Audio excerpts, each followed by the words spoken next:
Hello friends, आज आम पढ़ा शब्द वाक्य आउ पद।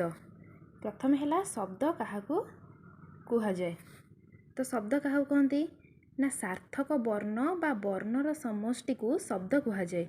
वर्ण माने कौन? क गोटे वर्ण, ग गोटे वर्ण, यार कौन ये गोटे गोटे वर्ण।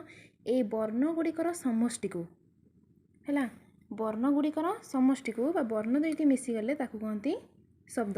सार्थक वर्ण बा वर्णर समष्टि को शब्द कहती। आउ ये जो शब्द को कहती ये शब्द को मध्य प्रातिपदिक शब्द कहुए। एबे देखुथिबो विभिन्न प्रकार एंट्रांस रे आसुथिबो प्रातिपदिक शब्द क्या कहती। ताले बात कौन है ना सार्थक शब्द बा वर्णर समष्टि को शब्द कहती। आउ सेई शब्द को है कौन कहती प्रातिपदिक शब्द। जेमिति रमा, नई, बही एगुड़ी कौन गोटे गोटे शब्द, किंतु र गोटे शब्द, माँ भी गोटे शब्द, सॉरी र गोटे वर्ण, माँ भी गोटे वर्ण, किंतु जेबे दीटा को मिसी जाउची सी होची रमा। आउ तार गोटे अर्थ बुझी होची, सेथिपई सेटा गोटे शब्द। तापर आसीबा वाक्य। वाक्य काहाउ कहती जेउ उक्ति मनर भाव को पूर्ण रूपे प्रकाश करे ताहाको वाक्य कहती है। केते गुड़िए शब्द आमे जानिछे, केतेटा वर्ण मिसिले होची शब्द, केते गुड़िए शब्द मिसिला परे केते गुड़िए मनर भाव को जोटा पूर्ण रूपे प्रकाश करा। जेमती राम भात खाऊअछि, ये कौन गोटे शब्द वाक्य, गोटे कौन मनर भाव को पूर्ण प्रकाश कर। जदि आमे कहिबा कि राम भात तो खाऊअछि न कहिबा तो सी मनर भाव कौन पूर्ण रूपे प्रकाश करबनी, सेथिपई सेटा वाक्य हेबनी।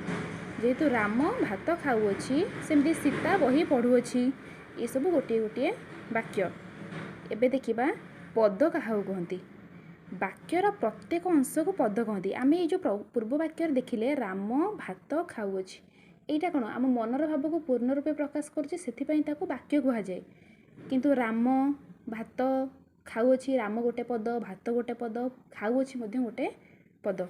सेमती छात्र माने विज्ञान मेलारो बस रे विद्यालय को फेरिले, एटा कौन हैला, एटा गोटे वाक्य। ए वाक्यर सब गोटे गोटे अंश को कहती पद।